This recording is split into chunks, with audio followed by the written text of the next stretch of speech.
Du 23 au 28 septembre 2017, Mia et Merlin, deux jeunes déficients visuels, partiront pour le camp spatial américain de Huntsville, spécialement réservé aux jeunes aveugles et malvoyants. Ce camp réunit des dizaines d'étudiants, essentiellement américains, mais certains autres pays sont aussi représentés, dont la Belgique. Nous avons été à la rencontre de Mia et Merlin, accompagnés durant l'année par le service scolaire de l'ONA. Qu'est-ce qui t'a donné envie de postuler pour le Space Camp ? J'étais super intéressé déjà par l'espace et par tout ce à quoi ça touche.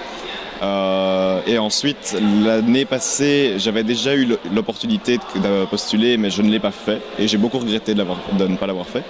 Et donc cette année, je me suis dit c'est la dernière chance que j'ai pour le faire, car je vais avoir 18 ans et normalement c'est jusqu'à 18 ans justement. Et donc j'ai intérêt à le faire maintenant ou jamais parce que c'était une occasion trop belle à faire, quoi. Parce que déjà, depuis que je suis petite, l'espace ça m'intéresse. Et là, c'est une opportunité unique dans une vie et je me suis dit pourquoi pas essayer. Deux autres personnes s'envoleront vers les États-Unis avec les deux jeunes. Pierre Guilling, employé de l'Eurospace Society, et Pierre de Rouver, accompagnateur scolaire à l'ONA. L'an dernier, tu as participé au Space Camp avec Pierre et Loïc, qui étaient donc suivis par l'ONA. Qu'as-tu particulièrement retenu de cette expérience avec Pierre et Loïc ? L'extraordinaire changement dans l'attitude de Loïc petit à petit, où au départ il était un petit peu réservé, se demandait où il allait tomber, peut-être plus réservé aussi avec les autres participants, et petit à petit il s'est vraiment libéré, il a découvert vraiment toutes les activités du Space Camp, il pouvait jouer un rôle de leader et participer pleinement comme tous les autres à toutes les activités qui étaient proposées. C'est une très très belle expérience parce que c'est la rencontre avec des personnes qui viennent des quatre coins du monde. Pour les jeunes, évidemment, rencontrer d'autres jeunes qui sont aussi touchés par le handicap de la vue, mais qui peuvent malgré ça vivre cette expérience au Space Camp. C'est vraiment exceptionnel pour eux. Ce qui était frappant, c'est de voir que malgré le handicap, les jeunes ont pu faire toutes les activités, grâce évidemment à l'encadrement sur place, l'encadrement des moniteurs qui ont été formés aussi à cela. Et la plus belle activité, celle que les jeunes adorent, c'est évidemment la plongée. Et de voir que malgré le handicap, malgré le fait que certains soient aveugles, ils puissent participer à la plongée, où il faut bien se rendre compte que sous l'eau, on communique par geste, puisqu'on n'a plus non plus l'audition. Donc c'était vraiment exceptionnel et très très beau à voir. Est-ce que tu peux juste nous rappeler en quelques mots quel sera ton rôle sur place ? Sur place, nous sommes appelés à accompagner les groupes de jeunes dans les différentes activités et à intervenir en cas de difficulté pour les aider, pour leur expliquer les activités qui vont se passer, pour les accompagner dans les différents gestes nécessaires au bon déroulement de l'activité. Qu'est-ce que tu attends de cette expérience au Space Camp ? J'ai parlé un peu avec Loïc et il m'a dit qu'il y avait de la plongée pour faire comme de la microgravité. Il y aura sûrement des missions. J'espère voir un maximum de choses.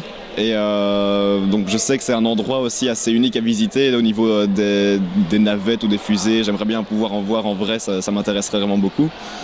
Et puis au niveau des simulations qu'on ferait, je sais déjà qu'on va faire de la plongée, donc c'est quelque chose que j'attends beaucoup. Qu'attends-tu de cette édition 2017 du Space Camp ? Beaucoup de choses, de voir comment Mia, comment Merlin, comment ils vont se débrouiller, comment ils vont trouver ça, comment ils vont échanger avec les autres. Ils vont être forcés de le faire en anglais avec plein de jeunes de langues et de cultures différentes. Moi, c'est ça qui me passionne, c'est de les observer in situ dans ce milieu totalement différent. Qu'elle soit encore meilleure que la 2016, qu'il fasse aussi bon, que l'ambiance soit aussi bonne entre adultes, entre jeunes et que ça se passe très bien pour Merlin et Mia cette année. Quels conseils pourrais-tu leur donner ? J'ai juste envie de leur dire de profiter à fond de l'aventure, d'y aller vraiment serein, ça va très très bien se passer. La langue peut faire peur parce que même si on se dit oui je suis bon anglophone, j'ai mes points à l'école, se retrouver confronté là pendant 7 jours à de l'anglais, ça peut faire peur, mais l'encadrement est vraiment fait pour que ça se passe super bien et les jeunes se mettent à l'aise tous ensemble. C'est vraiment une vie de groupe. Pendant 7 jours, on ne sort pas du centre, ils vivent 7 jours intenses tous ensemble et ça va super bien se passer. Comment est-ce que tu définirais ton état d'esprit ? Je suis très pensive au niveau de ce qui va se passer là-bas et de comment ça va se passer. Parce que je ne sais pas du tout. Et c'est un peu stressant. Je suis impatient C'est sûr, je suis impatient parce que ça fait longtemps qu'on en parle, vraiment longtemps, et c'est un peu difficile à imaginer soi-même qu'on va le faire, parce que c'est quand même une expérience assez unique et qu'il y a plein de gens, je pense, qui aimeraient faire et que pas tout le monde a l'occasion de le faire. C'est quelque chose qui arrive une seule fois dans sa vie, et je suis hyper impatient de le faire, quoi. On souhaite à Mia et Merlin une expérience enrichissante et pleine de nouvelles découvertes. Pour suivre leurs aventures sur place, suivez la page Facebook de l'équipe ou celle de l'ONA.